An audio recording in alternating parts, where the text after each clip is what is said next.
Certainty of death, small chance of success.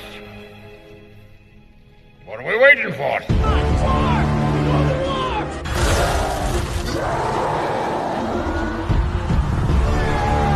Fellas, I feel this is my lucky day. Brilliant.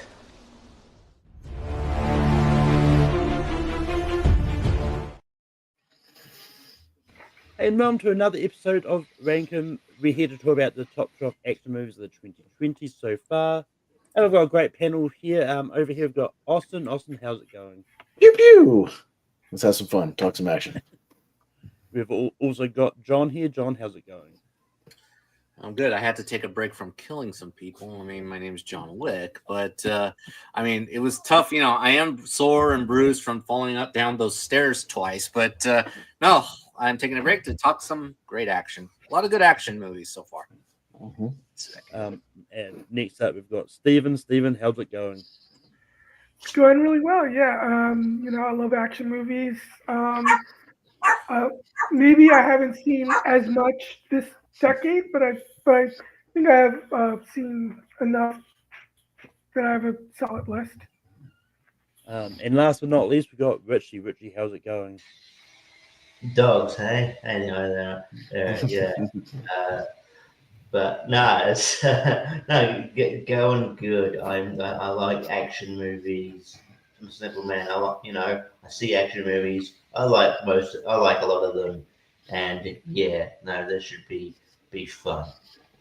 The less talking in rooms, the better. Am I right, Richie? That's right. Yeah.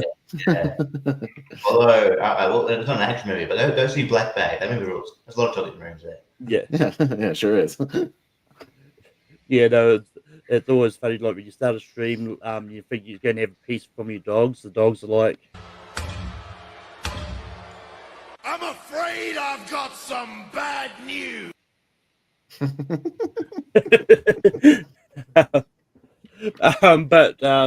But if that how Rankin works, we each go around and each nominate a action movie we think belongs on a top 12 list, and everyone will say either yes or no to it.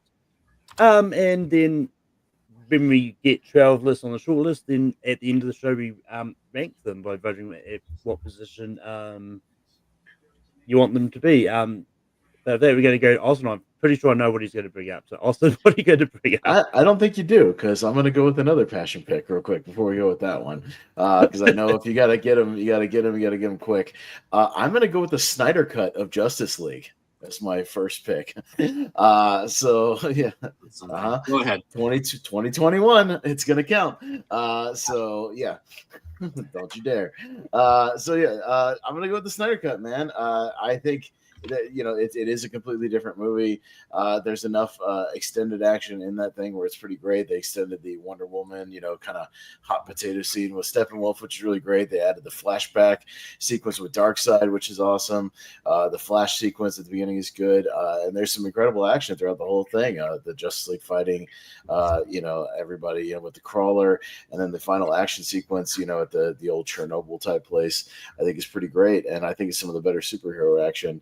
Snyder knows how to do it, and I'm going to nominate the Snyder cut. John, what do you say about the Snyder cut of Justice League? Okay. A caveat: it's actually a really good movie. The Snyder cut of Justice League is a very good movie. 4 hours, it breezed by a little bit. Now, I'm going to say no for this reason, and this is going to back me up a little bit. I'm using the example of Apocalypse Now. So Apocalypse Now was released in 1979, and then The Redux came out in 2001. Now, you can debate if it's better or worse, but I think it's still a good movie. It's like saying, Redux is one of the best movies of 2001. And Justice League is 2017, and the Snyder Cut, 2021, right? This was 2021? Yeah, and I would counter that all the footage he uses in the Snyder Cut, none of which is Joss Whedon's footage. So it is his movie, and it's a separate movie. Okay. So, no, while it's a very good movie, I feel like we're combining that cut with the original cut. And I think it's a bit of a cheat from my eyes. And so I don't think it's one of the best movies of the decade so far. but I think for me it's a bit of a cheat because it's the extended cut of the 2017 movie. So I'm gonna go no, but it is still a very good cut. I do recommend it very well. I think it may be it's up there as one of my favorite Snyder movies for sure. Stephen, what do you say about the Snyder cut of Justice League? Sorry, I don't like either cut of Justice League. That's the reason why I'm saying no. I think it's actually it's a slog to sit through. I don't agree on that. I don't agree on that either. So yeah, that's a no.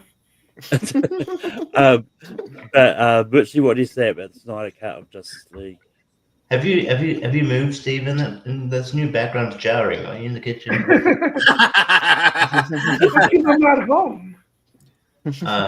Yeah.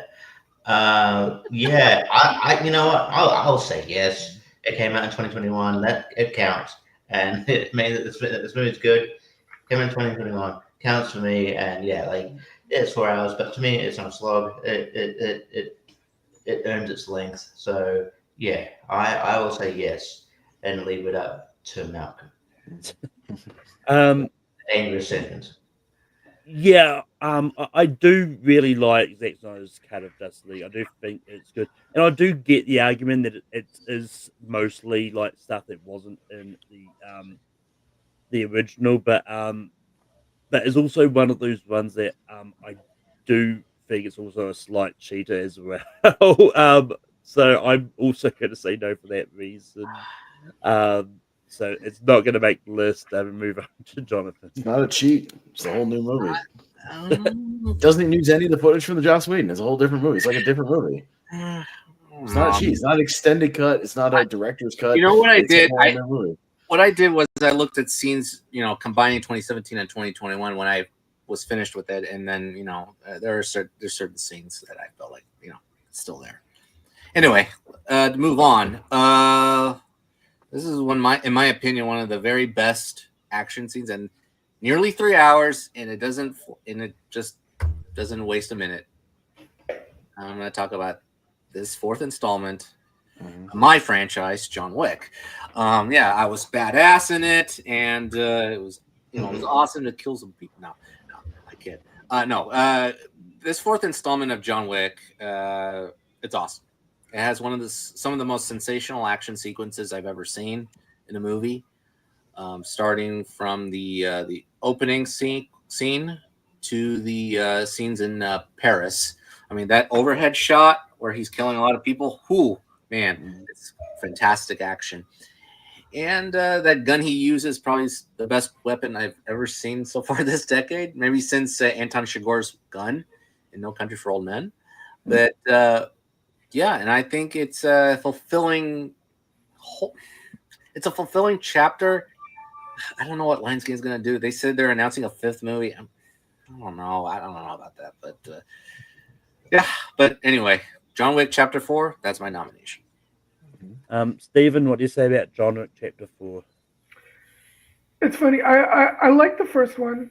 2 and 3, I've actually come around on, and I've grown to appreciate them more. Still don't like 4 though. I think 4 is too long. I think the action scenes go on too long. That stair scene that you referred to earlier, I thought was one of the most ridiculous things I've ever seen in a movie. There are some things I like about it. I do like Donnie Yen in the movie. I don't remember the name of the actor, but I think he's in Shogun. There you go, Saneda. Yeah, him and his daughter. I liked all of that stuff. I think Bill, is it? I always get the Skarsgård confused. It's Bill, right? He's actually a good villain. You actually want to see him get his comeuppance, and I think the ending is satisfying, which is why if they do make a fifth one, it better not. They just shouldn't make a fifth one. But then again, they did that with Extraction as well, and I didn't like it when they made the second Extraction movie. Um, but yeah, it's just I just don't like it. It's too long. The pacing of the action scenes are just it just goes on too long. So I'm not a fan of the fourth movie at all. So that would be a no for me. Even though I have no doubt it'll make the list. Richie, what do you say about John Wick Chapter 4? You're literally the only person I know who doesn't like John Wick Chapter 4. Especially the a action. few others, but yeah. Yeah, especially the action scene. I thought this was the best one of the franchise so far. I guess if you can count the spin-offs. I did read that they might be doing a spin-off of the Donnie Yen character, which I called for when that movie came out. I'm like, I want to see more of that dude. That is fucking great in that movie. The track is great in that movie as well. I just want to see more of this universe. I don't believe you have to title it such and such from the John Wick universe. People figure that out. People will figure out the ballerina thing when they see John Wick in the trailer. You don't need to spell it out for them. But anyway, this movie rules. I think Scott Adkins' little partner is great. He's great in this film. Yeah, the action is just so fun. It's probably the John Wick movie where he says the least. I think you can count how many lines he has, but yeah, he's great. And as my dog's saying, you can't do a 20 best acting list without John Wick on it. And I agree. Yes, Fern. Yes, Fern. I love John Wick Chapter 4. I like all the moves in there. I'm probably slightly lower on it than most people, but I do still think it's a really good movie, and I still am going to say yes to it. I think it's great. And also we've got Steve watching. This doesn't really work for me and Richie, but yeah. Happy belated 316 for They're in the future. Yeah. But Austin, what do you say about John Wick Chapter 4? Steven, we can't have a 2020's action movie list without John Wick Chapter 4. That's absurd. You'll get roasted and skewered and tarred and feathered in the streets. Come on, dude. You have to say yes to this, because even if you don't love the actual movie, the action is incredible in this movie. It's incredible. They have set a standard for what hand-to-hand and gun combat should be in movies, and this one took it, set the bar even higher. So yeah, I think it's some of the best action of the series, and it's pretty damn epic. So yes, it's an enthusiastic yes, a top 3 of this list, yes, if you ask me. So at least, so yes. They call him. He's supposed to be this feared character in this universe, and yet everyone, goes after him like they're not afraid of him at all. $50 million is a lot of money. Yeah, they're killers. They're assassins. That can skew people's judgment, you think? Yeah. And it starts with Chapter 3. So, Well, I mean, there still is continuation. That's why I didn't always like 2 and 3. I think they kind of, got away from that whole concept of him being the Baba Yaga. Oh, I disagree. Malcolm's muted. Okay, Richie, you're up next. What are you going to know? Steven's next. Oh, Steven's. Steven's next. So what am I going to say no to? I'm just kidding. What generic MCU movie are you going to say, and I'm going to say no to? I don't actually have. Only have one MCU movie in my top 12. Yeah. But I'll go with my favorite action movie of the 2020s. It's a great franchise, another franchise movie that seems to get better actually, and that's Mission Impossible: Dead Reckoning. Damn it. This might actually be my favorite Mission Impossible movie. I love the sci-fi story to it, where it goes, and it has some of the action scenes, especially that train scene at the end of the movie is just really awesome and hair raising and exciting. And yeah, I love Dead Reckoning is my favorite of the Mission Impossible franchise. Mhm. Richie, what do you say about I Mission mean, Impossible Dead Reckoning? I showed my card, given my the name screen. I thought I was gonna bring it up. But yeah, now I gotta work out what I'm bringing up now. Thank you, Steve. No, it's right. But yeah, I love this movie. Yeah, these movies just keep topping themselves. It's great. I'm looking forward to final reckoning. Yeah, that training sequence is great. It's also it's weird. It came out in a year where we also had a train sequence in Indiana Jones, Dial of Destiny, which looked shit. So that was kind of yeah. Yeah, I feel like we're going to clash, Stephen, a lot. Being with you now, so just go with me. So no, I think I love just spending time with these cast of characters. The stunts are amazing. I think it could be an argument for one of the best action movie franchises of all time. All things considered, when all things said and done. Haley Atwell's a good addition. Pom Clementeith is really hot. Just want to point that out. And my future seventh ex-wife. So I'll say, I'll say yes, definitely. I love Mission Impossible Dead Reckoning, and it may not be the only movie for the great train sequence we talk about today. But it's always funny like that. That if you've managed to get the DVDs that still had part one on it, like I have, it's now going Dead Reckoning Part One, Final Reckoning. But I think the Mission Impossible series is great. They've just been going on up and up. So yeah, Austin, what do you say about Mission Impossible? No, 100%. I can't say no to this. It was in my top 12 of that year. I love Dead Reckoning. I thought I saw it 3 times in theaters. Loved it. I dug the AI kind of subplot. I know that's been like a subplot of a lot of movies lately, but I feel like there's some do it well and some do it not so well. This one I think does. There's incredible stunts and action throughout the entire thing. So 100% yes. And Jonathan, what do you say about Mission Impossible Dead Reckoning? Yeah, it's very good. I'm not as enthusiastic about this movie. I think this is the movie where I felt like it went a step down compared to the last 3 movies, maybe the last 4, because 3 is getting a little stronger for me in terms of rewatch. I think that the mission was a little less interesting compared to those last 3 or 4, and is lacking in cohesion at points.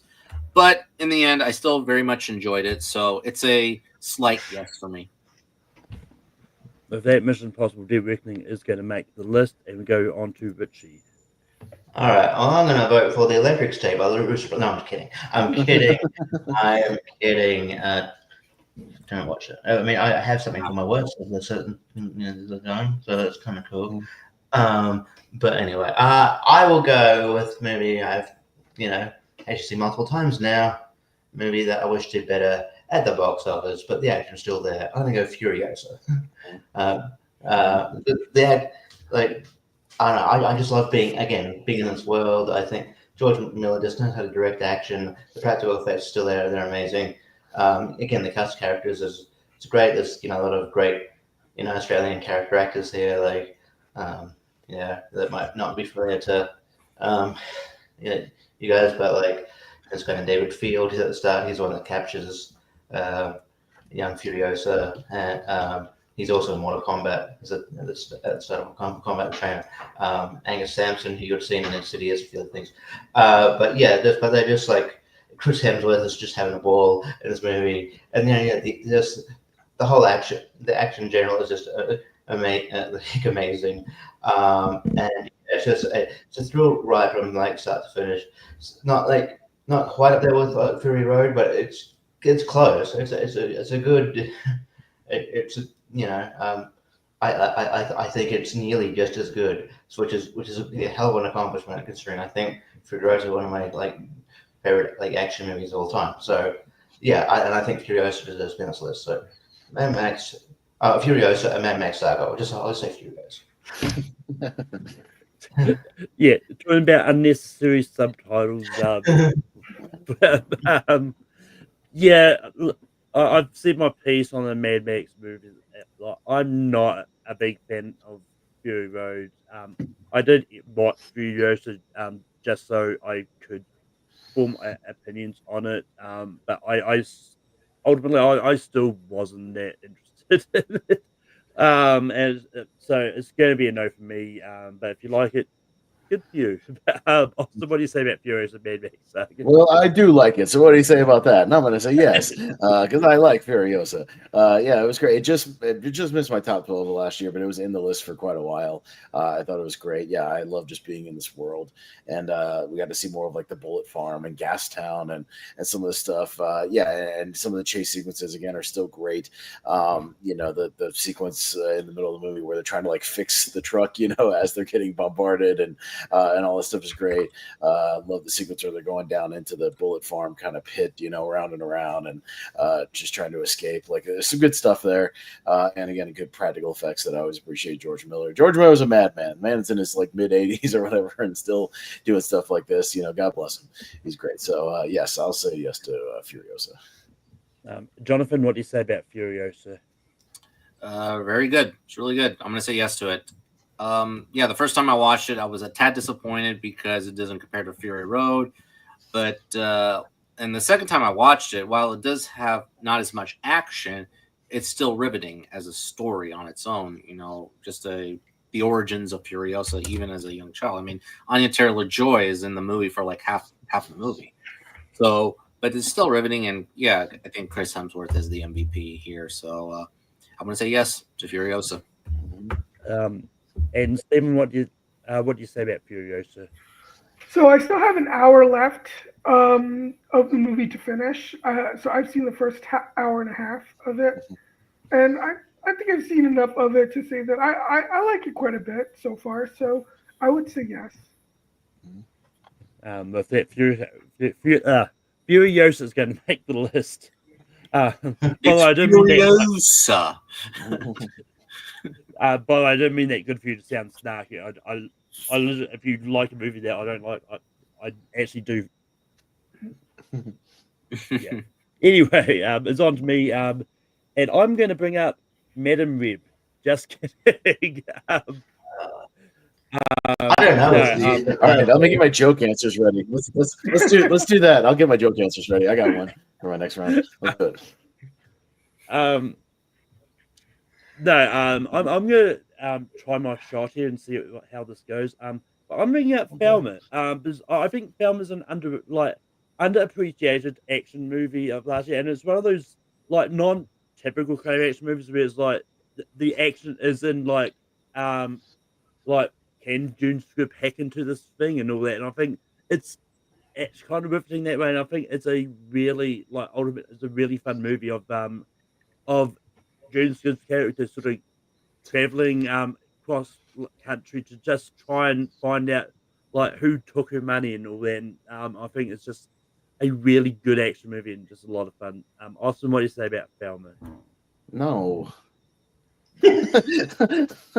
Look, I like Thelma enough, but are we putting Thelma on the same list as John Wick Chapter 4 and Mission Impossible? Like where the climax of Thelma is her trying to input a password for a bank, like trying to click off a pop-up ads. Look, I get it, but it's a nice like sort of send up of some tropes and things like that. But I'm not gonna I can't put it on the same list as these other ones. I appreciate the effort, Malcolm, but no.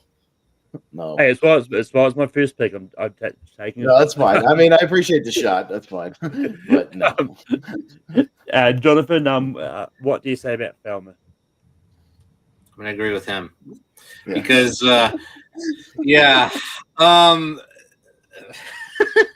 did not see that pick coming, to be honest. Velma, yeah, it's a lighthearted fare. I mean, it's a thrill ride, but to be honest, I just jotted down all these movies that I highlight the action, and really, Thelma does not have very much action. So it's really just that. If this was a comedy list, I might be inclined to say yes. Actually, Yes, It's a very actually, yeah. funny movie. Yes, Yeah. if it's comedy, yes, I would too. Yeah, because But it was very funny. yeah, it was very funny too. But no. But June Squibb does give a good performance, and hey, it's funny. Very no. entertaining. Stephen, what do you say about Thelma? I haven't seen it. Didn't even know that it might some might even consider it an action movie. Hey, this isn't as action on both IMDb and Letterboxd, so like, Hey, I haven't seen it. it does have it as a genre. So I haven't seen it, so I didn't even know it. That Yeah, is- no, That is stretching it according to IMDb. Richie, what do you say about Thelma? Yeah, I actually saw this recently because I noticed it came up on one of like the streaming, but it came up on Netflix actually. I'm like, that one's here. Yeah. So like it was like so hard to find. I thought it didn't come out. I don't think it came out in theaters here. If we were doing, I know what Letterboxd and IMDb says, but if we were doing tier ranker, I would be voting not an action movie. Because I don't think at its core it's an action movie. It's a comedy drama. It's a comedy drama, but more sway it into comedy. It's fun. It's really funny, and yeah, if you do comedies of the 2020s, which people list, I would be down, and I'd put this on this list. But Well, we've already done comedies, and it did make the list. oh, okay. I would have said yes for it. Yeah, I Yeah. would have said Okay. Yeah. All right, but yeah, not for this one. Yeah, well, I mean, JPO was on that panel, so I was like, it was going to come up with it anyway. Okay. Ooh. Yeah.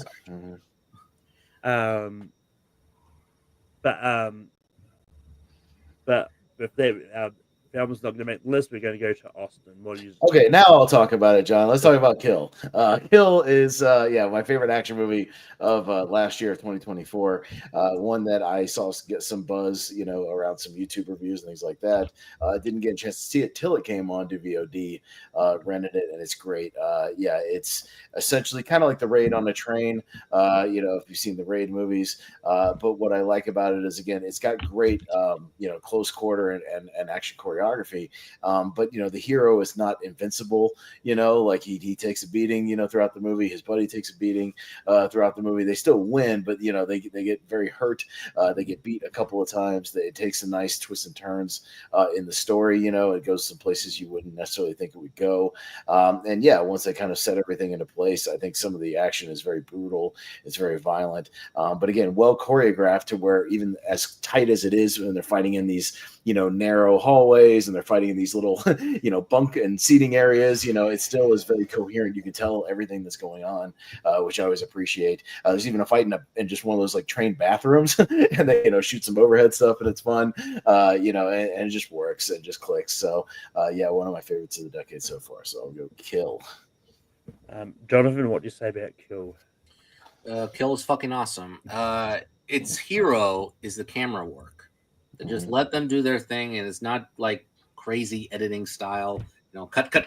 No, just let it out. Just let them fight in close quarters and in compartments. Where there's a lot of people.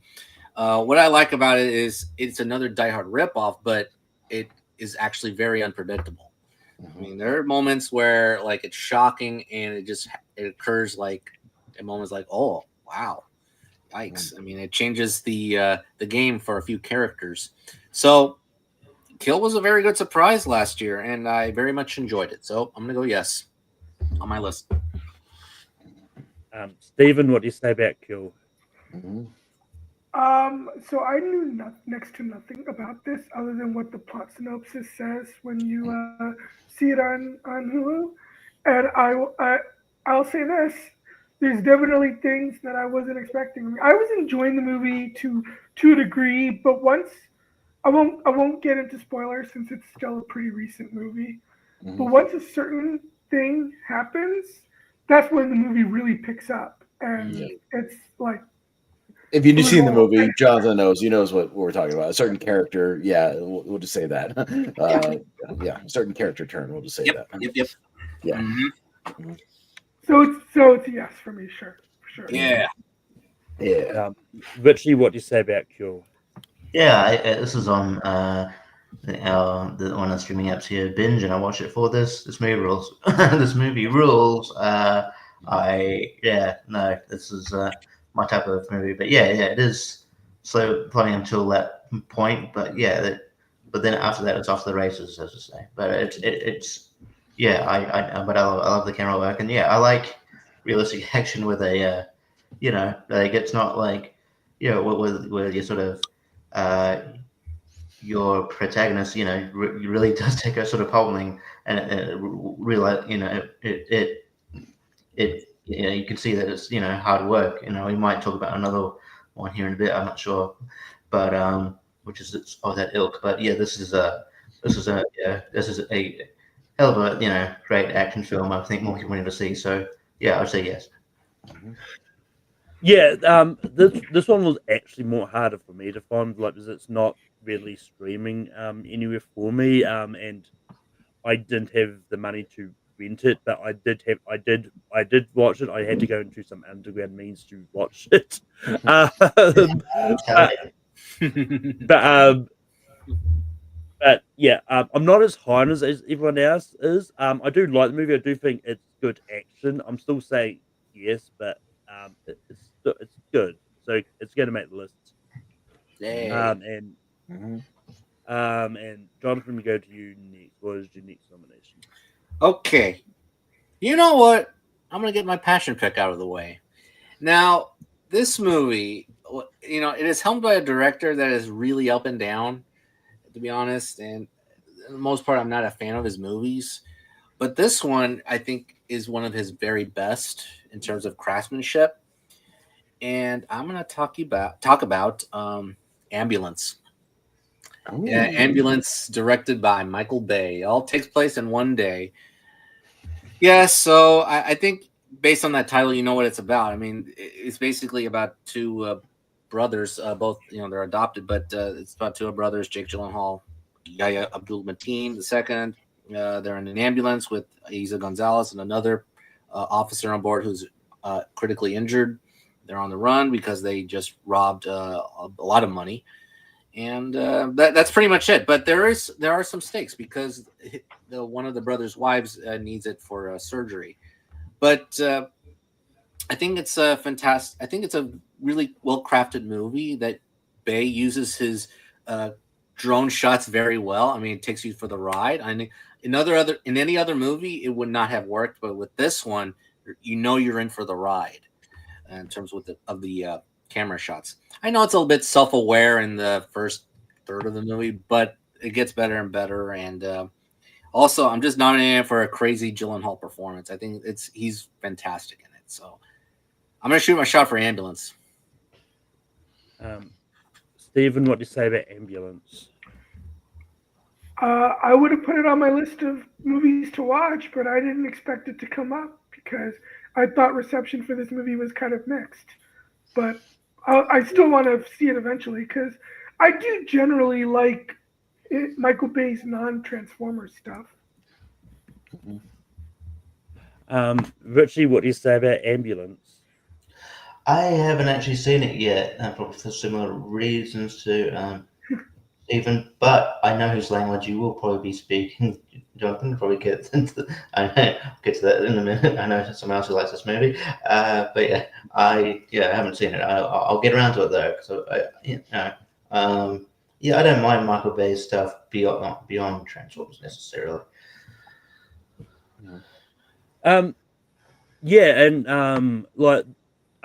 This is one that I if I could find it something, I was hoping to rewatch it because I know I've seen it. I don't remember a lot about it. But according to Letterboxd, I liked it, and and I did say I said it says I'll be nice if it lands in my top 50, which ambulance does. So I'm saying yes. Oh boy. Austin, it comes down to you. What do you say about Oh ambulance? boy. What, you mean ambulance? Ambulance. So now that you brought it up, I just forgot to write it down. Ambulance actually in 2022 made my top 12. It was like number 12. Really? I actually really like that. I really like Ambulance. Really? Because I like a good one crazy day, sort of almost not quite like one location and that they're driving all over the place, but most of it takes place with just them in the ambulance. And I appreciated kind of the ingenuity of it. I like those. It was a movie that kind of spoke my language. And yeah, I mostly like Michael Bay movies. I mean, again, outside of Transformers and that shitty Netflix movie he did, which I didn't like. That movie sucks. I like this one a lot. And I just forgot to write it down. But yeah, I'll give it a yes. Wow. If that ambulance is going to make the list. Yeah. But Stephen, we go to you next. What is the next one you're going to bring up? Oh. What am I? You know what? I know this. I'll do another franchise movie. This one, I know not everyone cares for this movie. Mostly because of the ending. But I'm gonna go with No Time to Die. I think it's a really good, solid movie in the James Bond franchise, and with some great action scenes. I mean, that opening action scene is I think is fantastic, and the whole story of how this thing that you can't go near someone with this same DNA as you. I think that whole storyline is cool, and so I'm going with No Time to Die as my next pick. Richie, what do you say about No Time to Die? The thing is, like, obviously James Bond is a staple for the action genre and the spy genre, and I feel like, I mean, we did get one in the 2020s. It's the last one we'll probably have for a while. Don't know what's happening with the franchise, or it's on Amazon. I don't know what's going on there. After seeing Black Bag, I want Michael Fassbender to be James Bond. He's pretty too old now. I don't know. But yeah, I think there's enough action there. It's not my favorite James Bond, but I think there's a great action there. Look, I think when it comes to ranking, it might be towards the mid tier, or like maybe towards the end. But I think it deserves a spot here, so I'll say yes. And I really love No Time to Die. I think it's great. It's out of the James Bond movies I've seen, this is probably near the top of it. And yeah, I think it's great, and it's one of those ones. I like the fact that they sort of weren't afraid to sort of like kill off James Bond in a way. Whether whatever they happen to do like later on, I don't know where they're going with that now.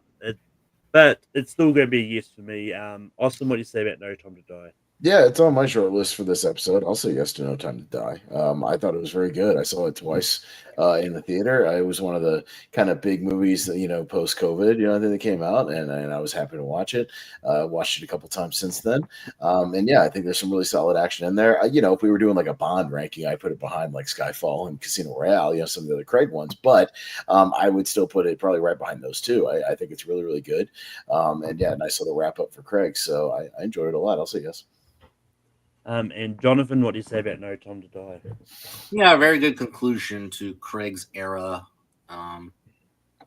It was in my honorable mentions as well. I'll say yes to it. I don't love the bad guy. I don't love the Rami Malek performance, but yeah, it's very good. He should have left that mask on. The mask was cool. That he has on in the beginning. He should just leave that on the whole movie. That No Time to Die is going to make the list.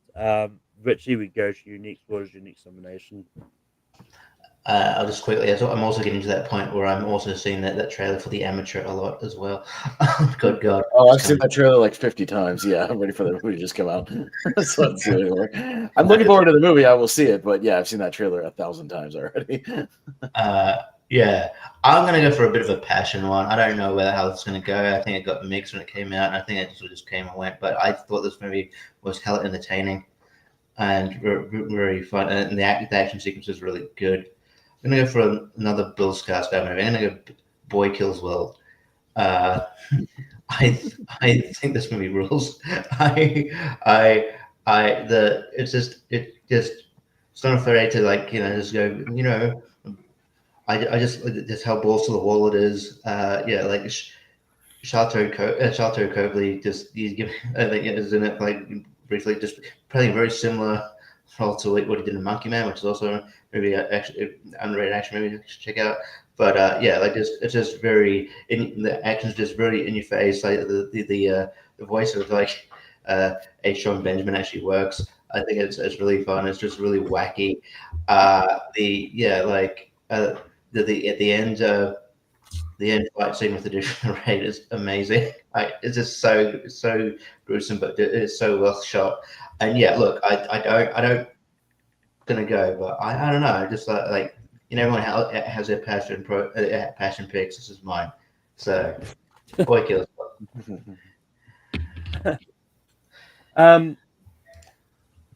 But yeah, I was disappointed that they recast Ben Savage and just wrote Topanga and Eric out of the movie.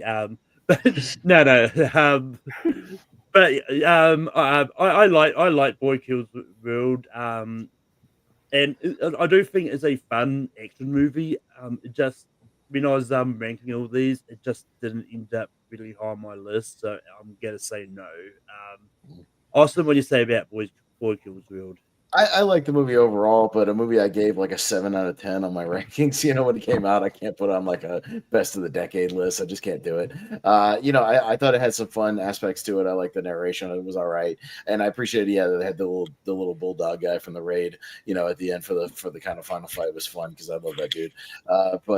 Yeah, I didn't think it was anything that really stood out above some of these other ones. So I'm gonna give it a slight no. But yeah, I think if you need Jordan Anderson on this panel for that one, Richie. That was like his favorite movie of the year or something. You need him for that. He would say yes. Yeah. Jonathan, what do you say about Boy Kills World? So it comes back to my ambulance argument with the drone flying the camera's flying all over the place with the drone footage. Yeah, this one is not a good example. This just needs to let the action breathe. Like it's like I was in multiple roller coaster rides and like I wanted to throw up. I'm not joking. Like the story is right there, but the technique is terrible. I don't like the camera movement at all. It's too rapid, and I think that destroyed my enjoyment of the movie. And while the action is very good, the technique was not very good. So I'm gonna go no. And Steven, what do you say about Boy Kills World? Yeah, this is one of those movies that it just has a lot of. It has both shaky cam, but it also has a lot of cuts, and that makes it hard to tell what's going on. And I also think the movie has a lot of tonal issues as well because sometimes it's very serious, and then sometimes it's kind of wacky. I like the idea of the narration, because since the character is deaf. Is it deaf or mute? I can't remember. He can't talk. He's mute. Yeah. So yeah, he's mute. So he can't talk. So use the narration, for what he's thinking. And I like that idea, but I think they go a little silly with some of what he's saying, and so yeah, I didn't really particularly care for the movie. The reason I know he's mute is because I made it's quite a weird coincidence because his brother's in a movie called Mute where he is also mute. But yeah. Yeah.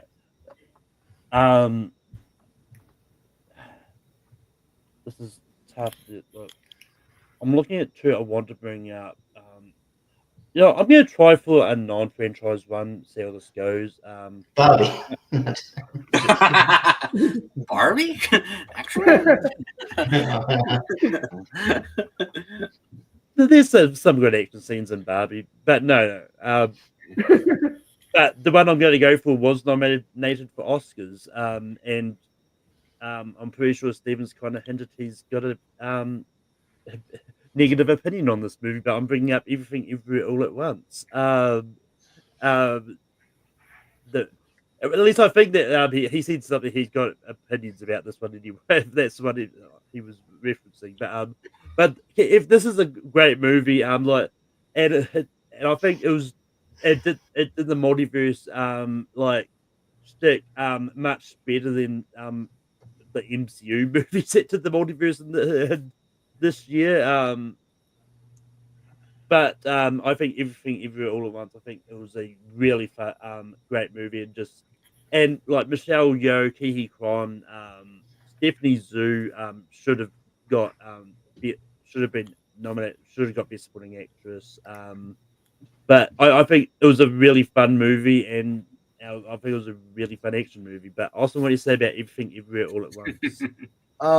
Yeah, well, I'm not as high on the movie overall as everybody else seems to be. It's like a B for me, I thought it was good, but I think it's a little overstuffed. I think for what it's trying to do, for the frenetic pace it's trying to have, it needs to be like 20 minutes shorter. I think it has a couple of false endings that I thought, where it could have ended, and it just kind of keeps going.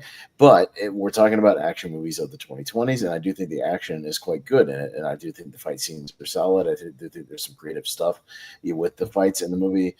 So when it does have the action, I think it's good. So for this list, I'll say yes, but I will warn you that it will be lower than a lot of these other movies on my personal list when we rank them. Jonathan, what do you say about Everything You Do All at Once?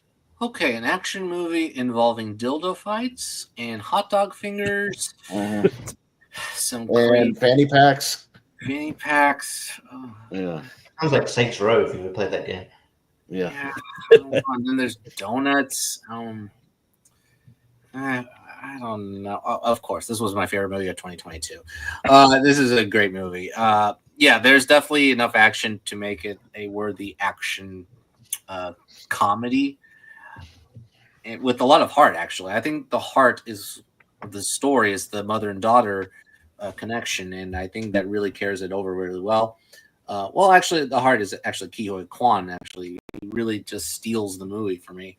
I think it's it's a tremendous action comedy. I really enjoyed it, and it's a definite yes for me. Stephen, what do you say about Everything You Do All at Once? But you misunderstood me. I said that I wish I had seen that for this for this list, because this is one movie that I would definitely want to see. I just haven't seen it yet. Richie, what do you say about Everything Everywhere All at Once?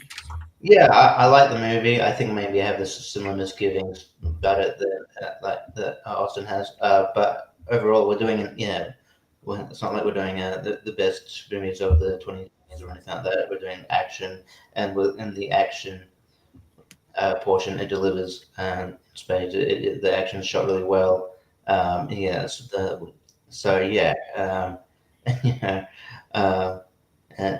probably you're not very rarely you're gonna put on a movie on a list with dildo fights. So unless it becomes a trend and we do top 12 movies with dildo fights in who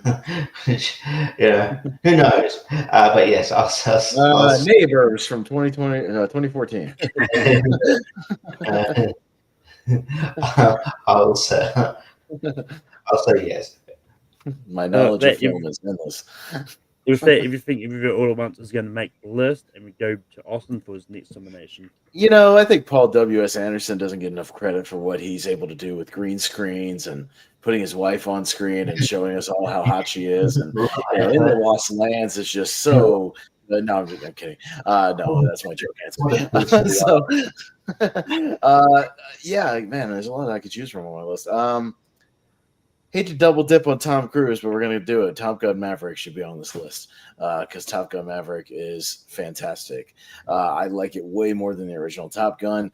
I think it's just way more streamlined. It's better paced. I like the character work way better. They don't cuck, the legacy, character hero. Maverick is still a badass in this movie. He's not some sad sack, loser. Like, they've made some of these legacy sequels where they just, put your hero down in the dumps and he's trash and he gets talked down to. No, he's still good at what he does. And he teaches these kids a thing or two. I think it's the one movie, it's the movie that kind of introduced a lot of us to Glenn Powell. I mean, he's been working for a little while, but I mean, he obviously stands out in this one. Miles is good, but yeah, I mean the core of the movie, the actual plane sequences are excellent, and the fact that a lot of it was just real footage they shot was great. Very well directed by Joseph Kosinski. I love the sequence where he does the test flight to show that it can be done when he kind of goes rogue and takes the plane and does the trial run thing is awesome, and the whole final dogfight is great too. So a movie that easily I think surpasses the original.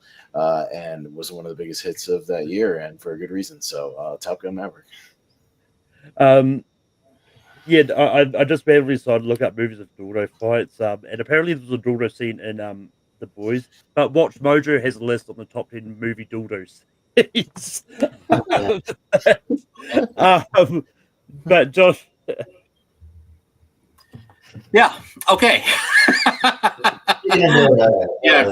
Transition from that to this movie. Okay. Yeah. 100%. The one in Top Gun Maverick didn't make the list. That's a shame. 100% yes. Top Gun. There's some of the best breathtaking, intense sequences I've ever seen of this decade. In terms of the aerial fighting and also the training itself. I mean, it's breathtaking. It's awesome. It was great to see on IMAX. You see stakes, definitely personal stakes with Maverick himself. And then there are a few out of the blue scenes that I'll admit I kind of teared up. So, I mean, this is a great movie. This is definitely not just one of the best action movies of the decade. I think it's one of the best movies of the decade so far. So I'm going to say yes to Top Gun Maverick.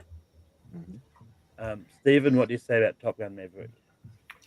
It's a movie I'm not as high on as most people because I don't necessarily think it's best picture worthy, but I still liked it a lot, and I'll still say yes. Richie, and I agree that it's way better than the first one. Yeah. I agree with you on that. Yeah. Yes. Richie, what do you say about Top Gun Maverick? You and Malcolm are king of hot takes. If you don't deliver, I can always rely on Malcolm, and vice versa. That's fine. Top Gun. Yeah, Top Gun Maverick is awesome. It should be on this. Should be on this list. The action is amazing. This movie could have been like terrible, like some of these legacy sequels it can be. Given the weight we've had and all the talk we've had of the movie for a long time, but it couldn't have worked out better. Just as an aside, Glenn Powell is one of those names, just by name alone. It sounds like a guy who's older than he is. Like Anne Hathaway. It's like when I think I get the name Glenn Powell, I think it's like someone in their 50s. He's like my age. He's in 35. That's weird. Anyway. This movie rules. So not only should I think it should be on this list, I think it'll probably make it quite high. So yes. I love Top Gun Maverick. I think it's great, and it's definitely much better than the original.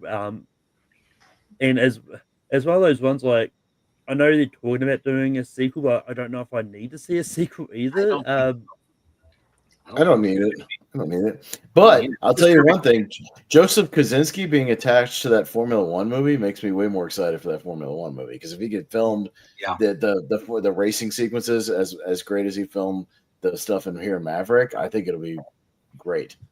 Hey, I've been a fan of Kaczynski's ever since Oblivion. I love Oblivion. I love Tron Legacy, and he directed that movie too. So Oh, yeah, yeah. I've liked a lot of the stuff he's done. Yeah, it's one of my more anticipated movies like coming this year, like now, because I've seen both trailers. They look great.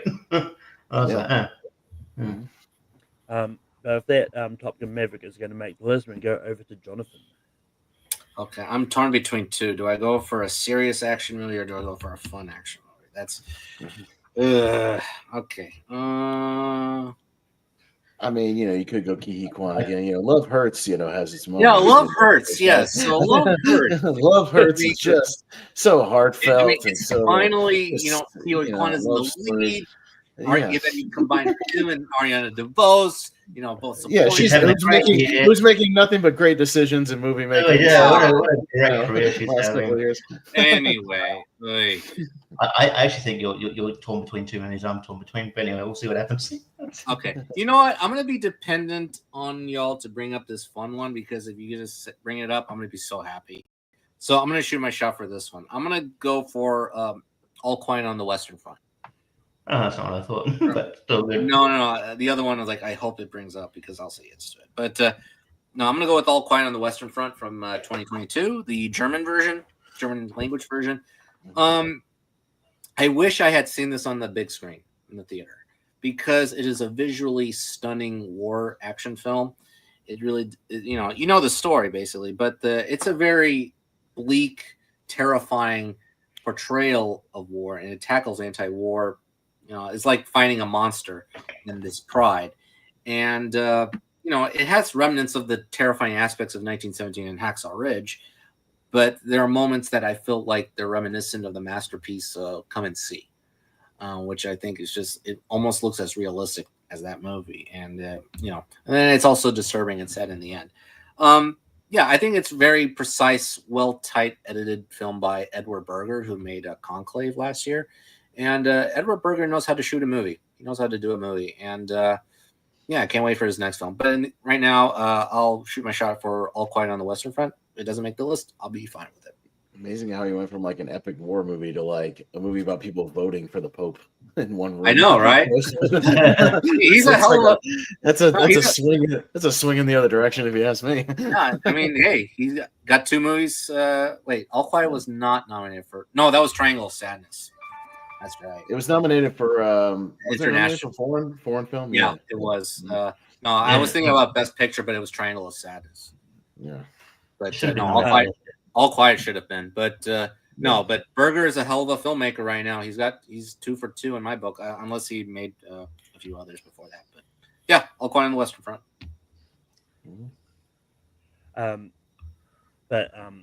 Stephen, what do you say about All Quiet on the Western Front? Surprisingly, even though I have Netflix, I haven't seen that many Netflix movies, and unfortunately, All Quiet on the Western Front is one of those. Richie, what do you say about All Quiet on the Western Front? It's weird. I never really considered it for this list because war in general is, action. It comes with action, and then the actual way it's shot is brilliant. And I think this movie is like fantastic. I do wish I saw it on the big screen as well. I came to this kind of a bit late, probably a year after it came out or whatever. But it's really good, really gripping. I hadn't seen the original, so I was impressed. So yeah, it's not one I thought of, but I'll say yes. I just haven't seen it. I'm not a big war movies is not the genre I typically go to. Like I don't even know what All Quiet on the Western Front's about, to be honest. So I just know it's a war movie.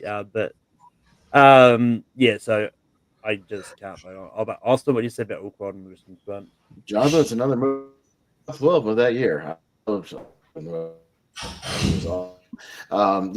Brilliantly shot. The cinematography of this movie is insane. It finally came out on 4K because good.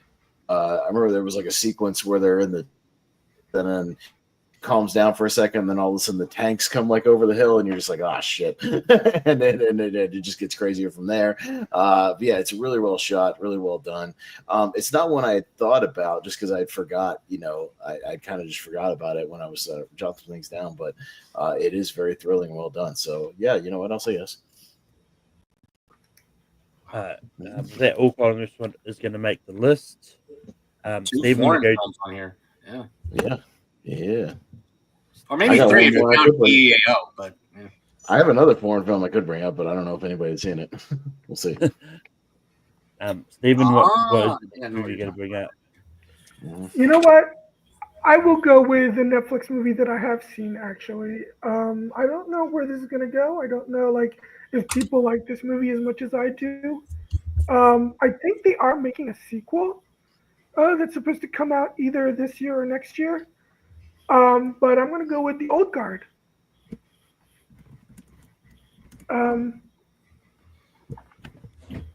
Yeah, I think it's a really cool story. I think I like the movie a lot, and one of the reasons why I'm looking forward to the sequel is because there's a lot of really cool backstory that the first movie didn't really go as much into. That's why I think, as much as I like the movie, it would have made an even better series. But hopefully, that's what the sequel, they'll go more into that. And the action is great. The cast, led by Charlize Theron, is solid. So yeah, I really enjoyed The Old Guard, and that's my next choice. Richie, what do you say about The Old Guard? Yeah, once you mentioned Netflix movie, I kind of figured this is where you were going. So I think you brought it up before in some other ranking. I can't remember what it was, but I know you read it up somewhere. Well, I like the cast. I like Charlize Theron is my favorite actresses. I ultimately kind of thought this movie was a bit mid. It's fine. It's one of those movies where I'm like, yeah, watch it. It's good. I don't really think about it much again. So, but yeah, and they're making a sequel. I think it's sort of in release purgatory at the moment. I don't know if it's got a date, but it's coming up soon. But yeah, it's not like one I'm like clamoring, looking forward to. So yeah, as far as best movies of the decade so far, I can't get it there. It's just if I just find it average, so I'm gonna say no. Apparently, it's supposedly coming out July 2nd this year. Nope. Didn't even know it was shot already. But that's just what Wikipedia is telling me. But yeah, I put it. Funny enough, I put it on the fun of oh yeah, it's going to be the movie that's going to be least likely to come up. So I've seen it. I don't remember anything about it. It's a no. Austin, what do you say about The Old Guard? I don't watch a lot of Netflix produced movies, like stuff that just is produced by Netflix, because quite frankly, most of them stink. Most of them are bad, and I don't bother with a lot of them. Yeah, Jonathan's review of The Electric State or whatever is not, giving me a cause. Although if it's one of the worst of the year, I'll watch it because I watch bad movies. I'll watch really shitty movies. I'll go out of my way to do that. Richie's the same way. Have you seen Kind of Pregnant yet? Oh, I gotta watch that too. Yeah, I'll watch Kind of Pregnant just because I heard it was horrible. But yeah, if I hear it's just kind of I usually won't even bother, and I haven't seen it. So sorry. It came out 2020. I just didn't watch it during COVID, I guess. And Jonathan, what do you say about The Old Guard? Back to The Electric State. Yeah, even if it's on a guilty pleasure level, it's still not really a fun movie. It's not really that funny. It's basically the Netflix low budget, well, actually, high budget version of it's $320 million. $320 million. Oh my god! No wonder we get Netflix price increases every 3 months. Yeah, because of movies like this. You can make so many original indies for that, but for this one, yeah, I was like, it's okay. It could have been a TV series, to be honest. You could make 15 Novocaines for the one Electric State. The Novocaine had an $18 million budget. I mean, are you kidding me? Come on. How many films can you make for that? A lot. That's what you do. Producers come up. That's what you do when producers come up to you. What's your budget for your movie? You're like, $320 million. Fuck no. Anyway, moving on. You can make John Wick Chapter 4 3 times. That movie had like 100. That's insane. You can make Oppenheimer 3 times. Yeah, it's absurd. Oy. What a waste of money. Anyway, let's move on. So I'm guessing it's a no for the old guys. No. I said no already, but Yeah, no, it's all good. Going off on But budgets that, on movies. the old guard's not going to make the list. And yeah, I was going to say like maybe it's the cast. I don't even think the cast is wanted $320 billion. Richie, what is the next movie you're going to bring out? Yeah, I mean, you talked about like great cinematography with All Quiet on the Western Front. I gotta bring out a movie that guy is known for movies with great cinematography, especially especially at the end. I'm gonna bring out Dune Part 2. I think Dune Part 2 is a fantastic action movie. Like especially the way it culminates. I think the way it's shot is beautiful. I see Jonathan's looking at his face like he I'm taking you out of here. You forgot to write down Dune Part 2? What's wrong with you, John? Yeah. No, I'm getting one out for sure. I'm out of here. Yeah. And it's just a great epic, and that from a source material that was considered like hard to adapt, impossible to adapt. And now we're going to get 3. So, and this is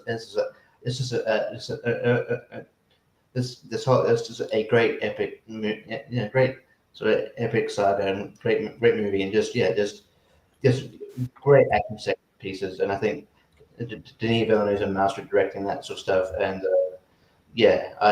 I think it needs to be on this list. So yeah, Dune Part 2.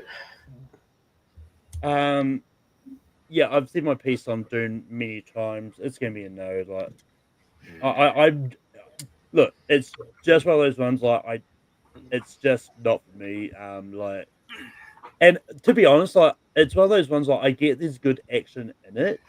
I would actually put it squarely in the camp of maybe adventure movies over action personally. But No.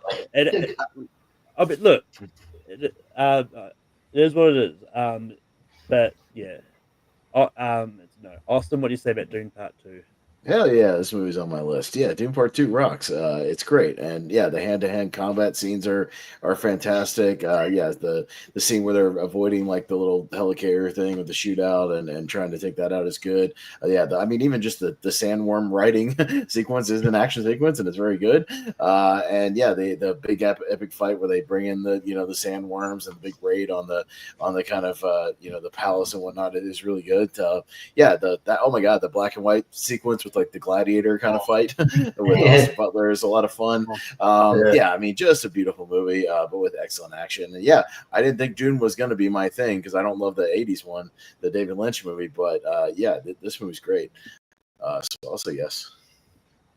And Jonathan, what do you say about Dune Part 2? I forgot to put it down. That's my reaction. I just oh shit. It's 100% yes. I mean, it's a great epic. It's a great action epic. It's essentially the Empire Strikes Back of the decade, if you think about it, with its ending. People were shocked that ending. Even people have read the book. I mean, hey, I was shocked myself. I mean, they did change it a little bit, but it actually made sense. Actually made a lot of sense. I was going to point out that gladiator fight. Definitely a better gladiator fight than the Gladiator 2. It's entertaining, but that in black and white is it's awesome. It's stunning to watch. But yeah, you got the sandworm scene, and you have the epic battles towards the end that are just perfectly timed. They're perfectly paced, and then obviously the last fight. And this is a tremendous epic action war film. So I'm gonna say yes to Dune Part 2. Bring on Dune Messiah, Villeneuve. Stephen, what do you say about Dune Part 2? Well, if it was Part 1, I might have said no because I thought Part 1 was just okay. Right. But Part 2, I love. So It's in fact, I have it ranked in second place in my personal rankings. So it's a definite yes for me. Well, I wouldn't have brought up part one because that's more world building than it's supposed to. Yeah, there's action in it. But There's really just 2 action scenes, and that's it. Yeah. Really. Mhm. That's why I didn't put it on my list anyway. That first one. But if that Doom Part 2 is going to make the list, comes down to me. I'm going to bring up the movie that I've thought which was going to bring up when you talked about great cinematography and the ending. I'm bringing up Civil War as another war movie. And this is one that I kind of appreciate that Alex Garland doesn't take a side at all in this. But I think it's just one of those ones that and I like the fact that it sort of it shows a war from a different perspective we don't usually see, which is like the war photographers in that. But I think there's some great action sequences in there, especially the one at the end. And I think it's just got some great performances from Kirsten Dunst, Katie Spaney, and all that. So yeah, I'm going to see how this goes. Austin, what do you say about Civil War? No, Malcolm, I have it on my list because I think the action when they do have it in the movie is excellent, and it was one of my favorite movies last year. They have that early one where they're tagging along with that battle at like the apartment building, back and forth, and there's people shooting at each other. There's the stuff where they get caught by the snipers, in the middle of that kind of field, with some of those cars. It's still really tense and really great. That whole like last 30 minutes is essentially one big giant action scene. It's the siege of Washington D.C. and I always contended my favorite action scene of last year, the way it was shot, how intense it was. You were on this ground level kind of following these troops. And man, you want to talk about a movie that, man, you could shoot Civil War 3 times for the budget of The Electric State. That movie was like $90 million or something. The biggest budget A24 movie ever. Yeah, like a $90 million movie. And that movie looks like a $200-300 million movie, and it shows what you can do when you use it, correctly. I think, for that action sequence alone, the Siege of DC is excellent. And the other stuff throughout it. Yeah, it's on my list, Malcolm, so I'll say yes. Jonathan, what do you say about Civil War? Yeah. You know what? Y'all talked me into it. I think that the action in Civil War is really tremendous, especially in that third act. There are narrative issues, but the action in that movie it felt like I was reliving a war for sure, especially from the point of view of the journalists, the photojournalists. And that's a movie that should have been nominated for best sound. I mean, the sound in that. That's what I mean. When I saw it in the theater, I saw it at the RPX theater that our Regal has, and the bullet noises and the sound of that movie is incredible. And that's what I told Wolfman. I said, go watch the movie in the theater just for the sound alone. It's amazing. It felt scary and terrifying in certain scenes, even in those quiet moments. One with involving Jesse Plemons' character, his brief cameo there. It's a terrifying movie, and I heard that Warfare is equally scary and terrifying. Can't wait to see that one. It's worthy of this list. Yeah, it goes in my top 12. Yeah, Civil War gets my vote.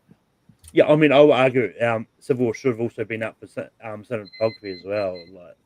It's really well shot. It's a strong crop for sure. It's a strong crop.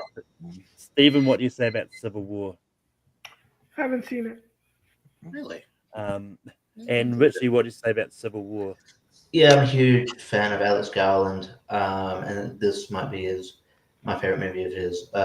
This movie is fantastic. I said a lot of my praises to this movie. I think the performance up and down are really great. I think this is Kirsten Dunst's best performance. Kelly Spaney is a star. I think she's fantastic in this movie. Jesse Plemons maximizes his minutes, man. I think he's one of the best actors working today. The action sequences are amazing. They're just you feel like you get sucked into it, and the ending when the siege is just brilliantly shot. I'm looking forward to Warfare. It's getting to a point where I'm seeing that trailer a lot as well, but I'm ready for that to come out. But I'm looking forward to it. It looks very tense, it's probably going to be a decent year for old Alex Garland because with that and 28 years later as well, he's going too. So yeah, I know I've got only a few spots left. I think I have to give it Civil War here. It has to be on this list because the action is amazing. I think Cold Warfare is co-directed by Alex Garland. Yeah. It's co-directed. Yeah, it's co-directed. Yeah. So yeah, but that and then he's also obviously he has a writing credit on them. 28 years later, right? So yeah, so that's what I'm saying. He's probably having a good year. Hopefully. If that Civil War makes the list, we've got one spot left. Austin, what are you going to bring up?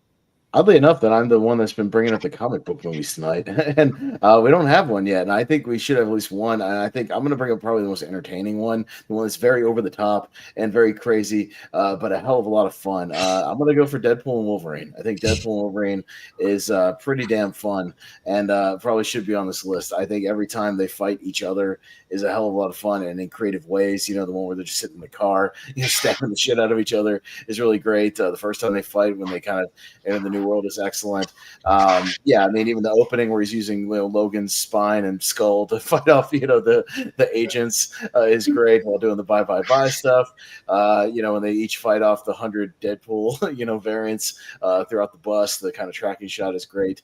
We probably should have a comic book movie on here, and I think this one is a hell of a fun ride from start to finish. But I imagine Jonathan disagrees by my shaking heads, but I think it's going to make this list, so we'll see what happens. Jonathan? Jonathan, what do you say about Deadpool and Wolverine? Well, I do like the movie, but the thing is that I think we're overlooking one big one, and I think that one has a lot better action in comparison. And I'll give it away. It's a decent movie, but look, it is an entertaining movie. But the thing was that the action, while entertaining as it was, I felt like there's just flaws in that action, because there's that one big time action scene with the Deadpools fighting. I thought about it, I was like, okay, it's cool, but then in the end, it's like, what's the point? What's the point? They live, so I mean, they're gonna be reincarnated, whatever. But because it's fun, Jonathan. Because it's great. It's bloody and silly and it's fun. bloody. Yes, I'm fine with it. But the thing is, it's just okay. It just gets worse and worse for me the more I think about it. Boy, I have a feeling it's going to be yeses, and it's going to be off the list. So I'm going to get my board ready. And it's a shame that we're not going to bring up this other one. And when I bring it up, you're going to be like shaking your head. Yeah, I'm going to say I have several I could have brought up, but I'm bringing up this one. That's all it is. But Stephen, what do you say about Deadpool and Wolverine? Yeah, I actually have two comic book movies on my list, but Deadpool and Wolverine's not one of them. This is my least favorite of the Deadpool movies. I think the character of Deadpool is becoming more, in this movie especially, is just so abrasive. And, my favorite scene in the movie is when Wolverine finally, yells at him, goes at him, because I'm like, finally, someone, puts this guy in his place. But it's fine, I don't dislike it, but I'm not like a huge fan, so I'm gonna say no. Richie, what do you say about Deadpool and Wolverine? Is your biggest problem that Deadpool's an asshole? Because I'm not sure that was established in the first one. Yeah, but it's not just that he's an asshole. I mean, like, he's like just not a good guy.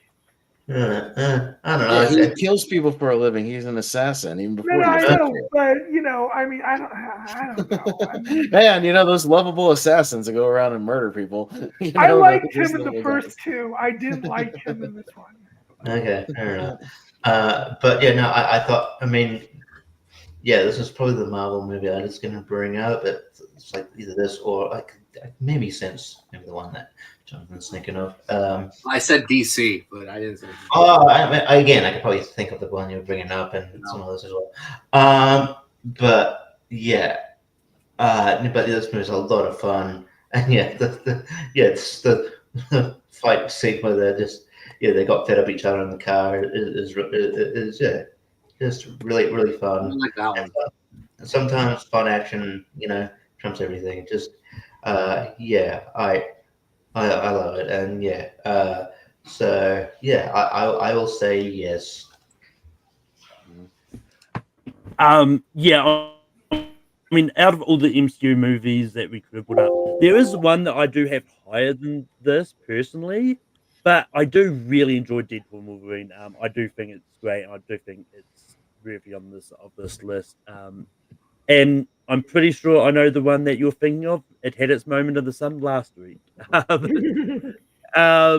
so Deadpool and Wolverine is going to make this list. So it's a yes for me. But that brings us to our that is the end of the nomination section. Jonathan, what is the few honorable mentions that you had? Okay, so yeah, the Batman.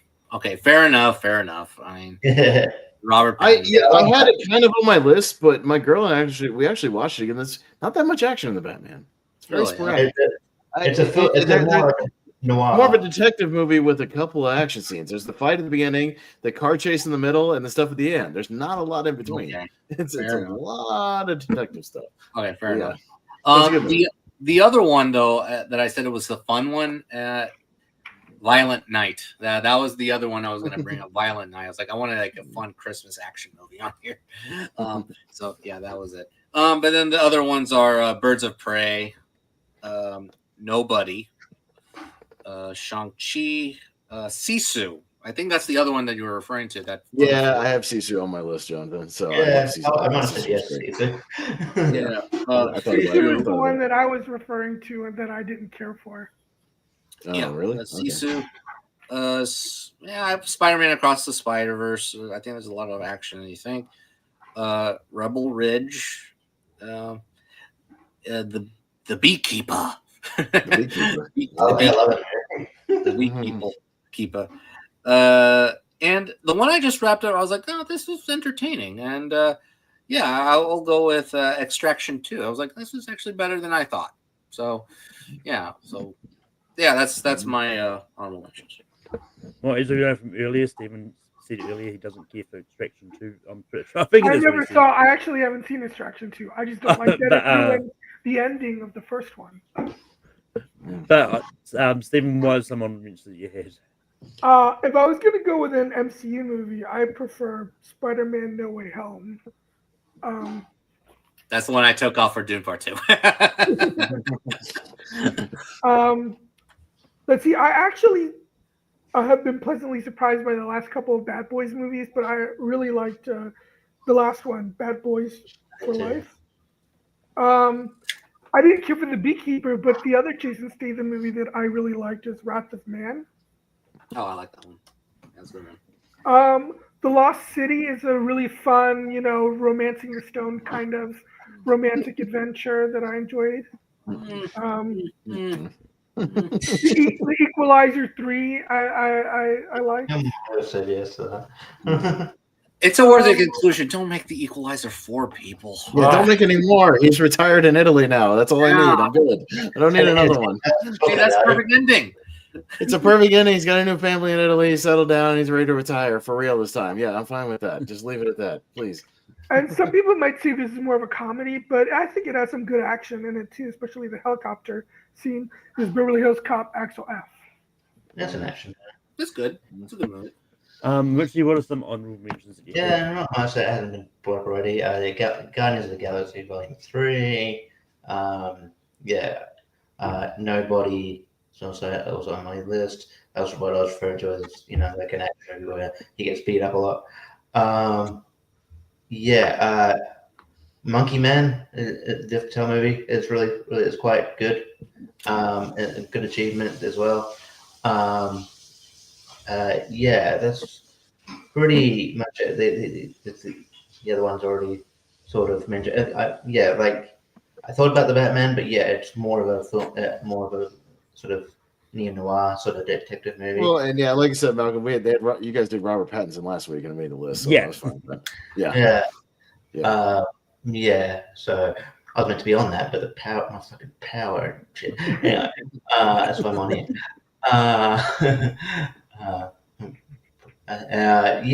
It's pretty pretty much it. I like the extraction movies as well. So might have that might have made it. And yeah, I mean, I wouldn't. I don't know if I'd make the list, but just worth putting out. That's a decent movie. There's the Jessica Chastain movie called Ava, which is really good. I don't mind, but I wouldn't. I wouldn't make the list. It's just worthy to point out. It's a good movie. So yeah. For me, I also probably would have brought up Spider-Man: No Way Home. After we had a good stream of like franchise movies, I was trying to stay away from them as much as possible. I was like, I wanted to try and get some non-franchise stuff on here as well. Dungeons and Dragons: Honor Among Thieves is a lot of fun. Yeah. And it's one of those ones like I was debating just like to bring it up is like I wasn't sure if people would see it was an action movie or an adventure movie. So and I remember having a lot of fun with a movie called Gunpowder Milkshake, which I think is a Netflix movie, which I had fun with. Karen Gillan, yeah. And the last one I'll mention is The Fall Guy. I think The Fall Guy is a lot. It is a lot of fun. Austin, any honorable mentions that you had? Yeah, Craven the Hunter, Borderlands, The Crow, Hypnotic, the Marvels. Hypnotic is that really an action movie? Quantumania, Ghosted, the Chris Evans movie. That movie's great. No, fuck that. I quickly went through my worst stuff. I found some bad ones. The Beekeeper I really liked better than it probably hitting right to be the Equalizer 3. Sisu, is pretty great. I enjoyed it. Monkey Man and Prey, the Predator movie. It's really good. Prey's great. Yeah, Prey was very good. Yeah, Prey is very good. Yeah. Oh, another Netflix movie I forgot to mention that I liked is The Adam Project. Yeah, that's all right. all right. It's all right. Consider it more like I don't know if there's like a lot. I feel like it's more like a sci-fi sort of drama with that some action. I don't know. There was one... Yeah, go ahead. But we've got the better Sean Levy Ryan Reynolds movie on this list. Compared to the Adam Project, yeah, I agree. Yeah, but the one more Netflix action thriller I think it was actually pretty good. Underrated was The Killer. Oh yeah, I know what you're talking about. Yeah, it was a good. And just quickly, a couple we've got in the chat. We've got Bad Boys for Life, Rapper Man, Train does very good. Cop Shop, The Suicide Squad, and The Gentleman. Gentleman's more of a drama to me. It's more of a comedy drama. Yeah, I like it very much. Not as much action as you think. Yeah. All right. But Austin, what do you have at number 12? Even though it was my number 12 in 2022, I'll have a number 12. I'll have Ambulance. Jonathan. Deadpool and Wolverine. Steven. Because the other one I had, I know is gonna not be anywhere near the bottom. I'll also go with Deadpool and Wolverine. Richie. Just because it's the only one on the list I haven't seen yet, I will go Ambulance. I went Furiosa, which means it's a type from Deadpool, Wolverine, and Ambulance. I mean, yeah, out of the two. Yeah, go ahead. Put Ambulance. Yeah, put that there. That's fine. Fair enough. Really, Malcolm, I just thought about this. You don't like sand movies. Interesting. Okay. Well, I mean, it's also one of those ones. I also hate sand. It's coarse. It gets everywhere. Look, I'm not gonna lie. If I had more time, I was considering finding that clip and just playing it with some of it was going to be to do because, but you don't want to come to my sand film festival that I'm putting on. He's gonna show Ishtar after that. It's gonna be great. Going to Arabia, Prince of Persia. Although with that being said, I might put a topic on the polls like movies that set in sand or something. See what happens. With that. Desert movies. Yeah. Yeah, well, something like that. Fuck yeah, The Mummy. Let's go. The Mummy, Dune Part 2. Hell yeah. But Jonathan, what do you have it? I'll go one more shot. Deadpool and Wolverine. And Stephen, Yeah, sticking with Deadpool Wolverine. Richie, Just because I'm not as big of a fan of it as other people, I'll go everything everywhere all at once. I'm going Furiosa, and Austin. Get ready, Malcolm. Everything everywhere all at once. Oh, now you're in a predicament, Malcolm. Because I know you love. Whee! Ha ha, what a predicament. Yeah. Yeah, they're both in my top 10, but one of them is slightly higher. Given the typing speed, you're putting everything everywhere all at once, aren't you? Well, I may be well, both. us with the Deadpool EAAO. Wolverine's a fairly long title as well. Yeah, Yeah. see, that's the suspense there. Yeah. And honestly, I changed my mind halfway through typing one title anyway, which is why it took a little bit longer. Yeah, and just because it's still fairly recent, I'm going to go there. Oh, okay.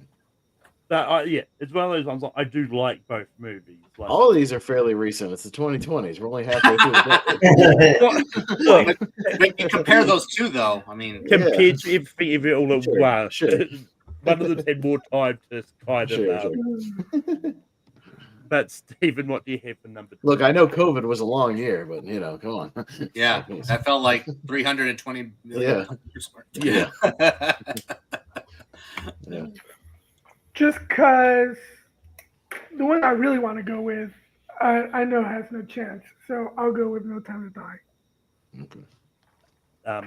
Richie, Everything everywhere all at once. Furiosa, Everything everywhere. Jonathan. Malcolm. Sorry, buddy. No Time to Die.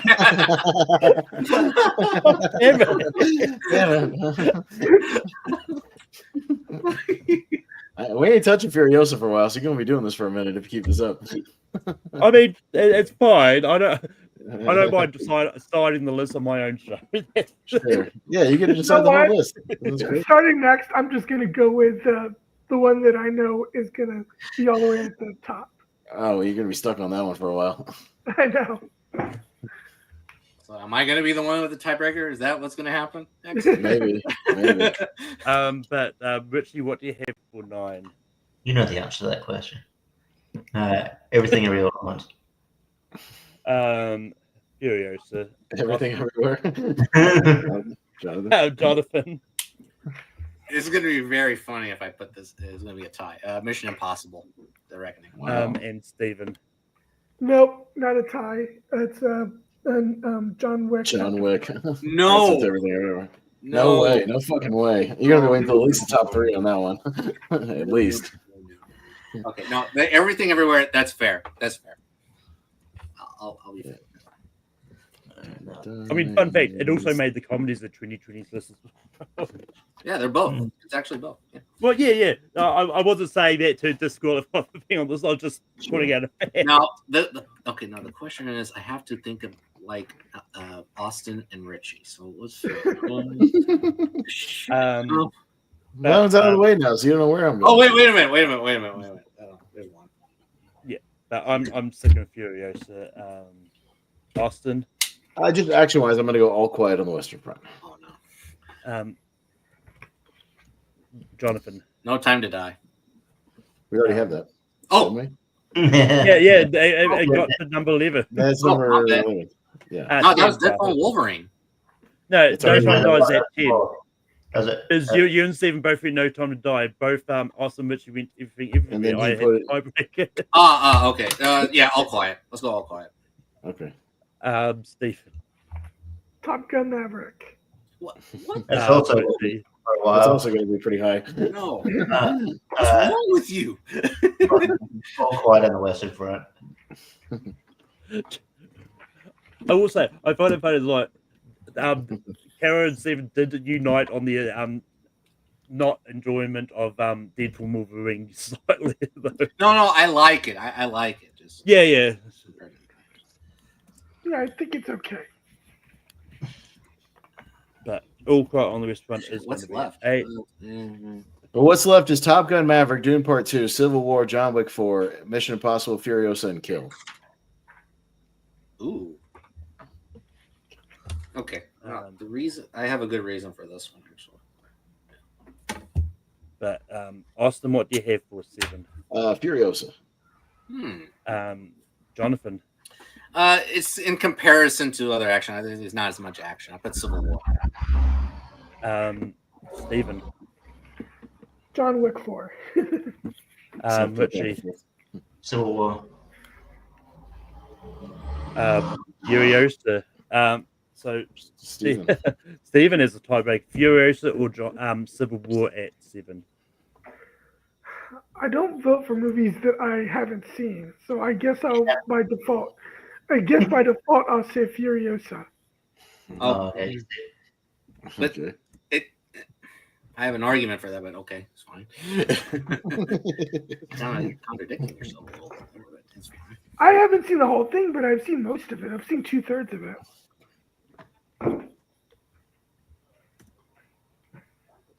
I have no idea for which way it is. I just put both. So you actually right on the first one. Saga, yeah, you had it. Look. When I was making the Same difference. voting forms for the Chicago Film Awards, like I'm pretty sure we know. If I mentioned Furiosa, like I either put Saga or Story. I've altered interchanged it throughout there. Like that. When we talk about Ballerina, are you going to put Ballerina, John Wick Story, or Saga? Or...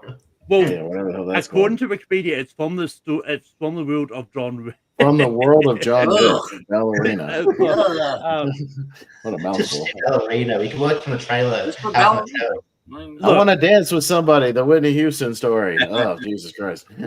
Look, Wow, the Bob Marley story. well, it's one of those ones. With Ballerina, I'm probably just going to put Ballerina just because, like, within if it makes the title much longer, I'm probably going to shorten it as much as I can. Borat, Cultural Learnings of America for my benefit, Glorious Nation of Kazakhstan. I was going to say Dr. Strangelove, but you know. Anyway, Jonathan, what do you think? Birdman or Yeah, okay. Civil War. Stephen. yeah, I'm just gonna keep it until we get to the top 3. Yeah. Richie. Oh, Civil War. Sorry, it was a meaningful. Yeah, I'll move on one. I was sitting on for one. Probably going to be sitting on this one for just as long. Dune Part 2. Austin. Yeah, I was between Civil War and Furiosa, so I'll go Civil War. No. Yeah. All right, so we got Top Gun Maverick, Dune Part 2, John Wick 4, Mission Impossible, and Kill. Okay. All right. Wow. Good solid top 5. I like it. This is a good top 5. Good top 5. Stephen, what do you have for 5?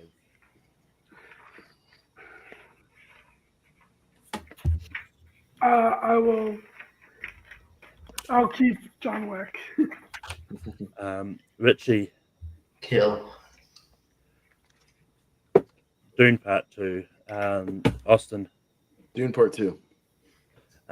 Jonathan. Oh, I put Mission Impossible. Oh, I knew I should have gone. What? Wait, it still would have been Mission Impossible. Never mind. But Dune Part 2 is going to be at 5.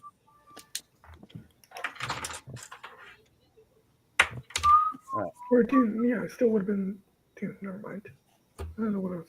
Okay, so much for actually sitting on that for.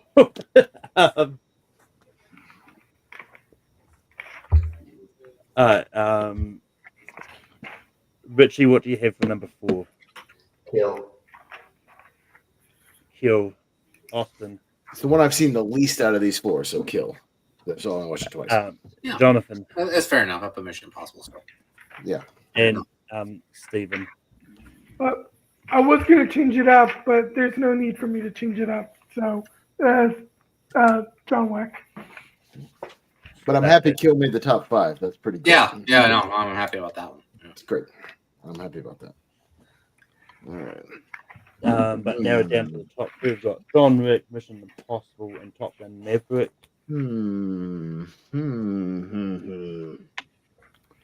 Essentially, it's Tom Cruise versus Keanu Reeves. Yeah.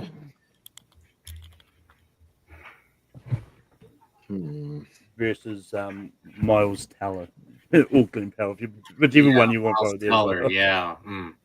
Versus Donnie Yen. There you go. There you go.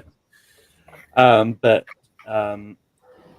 I've gone John Wick 4. Austin. Mission Impossible. Jonathan. Mission Impossible. Stephen. John Wick. Do the right thing, Richie. Richie. Mission Impossible. Thank you. Okay. Here's a fun fact. These two left, these are my top two. Well, there you go. So, all right. Well, keep in mind you're voting for number one now. Yeah. Yeah.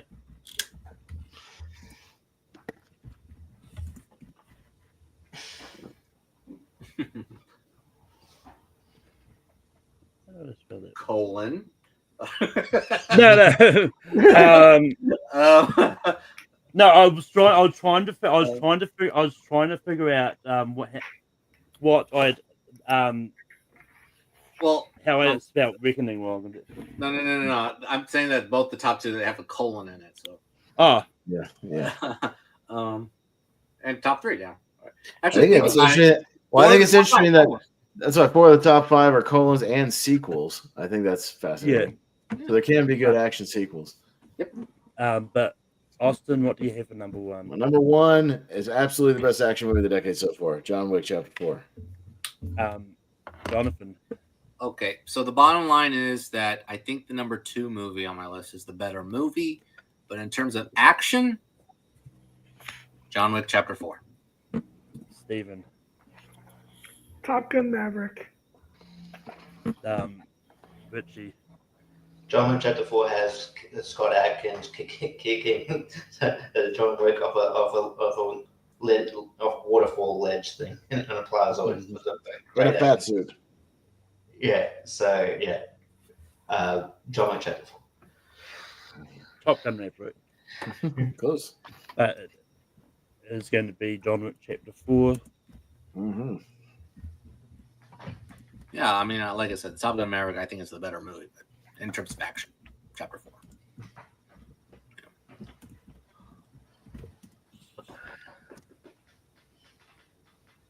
All right, with that, our top 12 action movies of the 2020 so far. At number 12, we got Ambulance. At 11, we got Deadpool and Wolverine. At 10, we got No Time to Die. At 9, we got Everything Everywhere All at Once. At 8, we got All Quiet on the Western Front. At 7, we got Furious with Mad Max Saga. At 6, we got Civil War. At 5, we got Dune Part 2. At 4, we got Kill. At 3, we got Mission Impossible Dead Reckoning or Dead Reckoning Part 1, depending on what DVD you've got. 2, we've got Top Gun Maverick. And number 1 is John Wick Chapter 4. So that brings us to the end of Top 12 Action Movies of the 2020s. And next week is going to be Top 12 Drum Movies of the 2020s so far. They are winning the poll, getting John Wick Chapter 4. That's actually a broad category, though, because technically this time is broad, actually, a little because, bit. Yeah, it's a bit broader. Technically, most of these movies are drama. Well, I mean, it's one of those ones like these. I mean, these days, like as evident by Everything Everywhere at Once, there's no movie is like just solidly one genre anymore. Like they're all like got some kind of hybrid-ish mostly. But Austin, we can give one you online.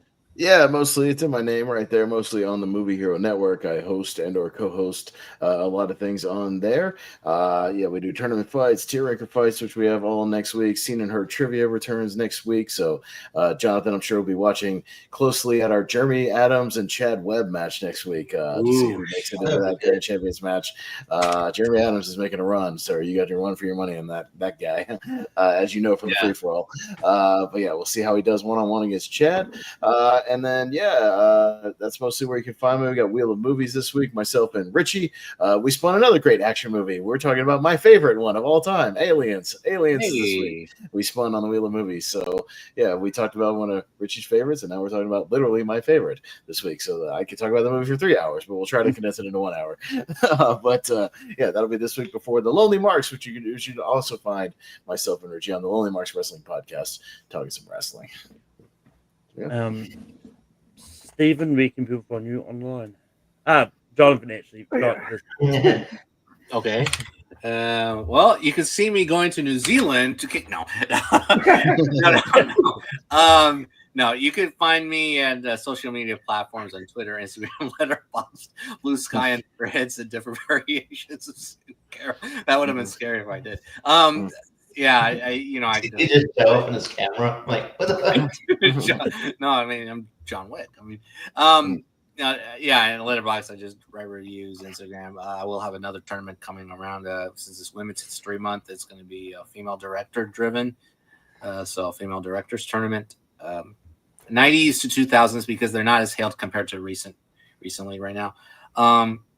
And as far as appearances go, no, I don't have any other appearances right now this month. So you'll catch me next month for sure on your Movie Hero Network. So coming soon. Now this time, Stephen, we can report online. All social media, just at my name, and Letterboxd as Shepherd82. As for appearances, I don't know. I don't have anything planned in the immediate future. Richie, we can find you online. Yeah, you can find me Tournament 5 tier rank. I will be on JPO's channel, PSCO, and I'll be on with Jacob Barber too. We're talking about on Friday at 9 Eastern, talking about remakes you want to see. That was my idea. So that'd be kind of cool. And interesting to come up with that list. As mentioned, Wheel of Movies, talking Aliens, Lonely Marks, where we will discuss news, fantasy update, draft update, and also drafting all the former United States champions. So that's a long list. That was my idea, but so tune in for that, and you're good, and I'm always around on the other trivia spaces as well. I love horror, multiplex occasionally, and so look out for that. But you can find me on TV Productions hosting Rankin every week on Sunday. Next week will be Top 12 Dramas of the 2020's. And you can also find me in my personal channel, Midwest Media, as I host Spear from the Past. Me, Richie, and Jake Cameron were on last night. We were on a special episode where we talked about the first 4 seasons of NXT and the stars that were on that. So that was a lot of fun. And then next week I'll be talking about No Mercy 2017 with, I guess I haven't asked anyone yet, so I'll get around to that this week. And also pop up here and there on the Movie Hero Network. I believe the next time you see me will be my birthday episode. Or I think I'm signed on for the Action Championship, but I don't think I'm going to be able to do that now. But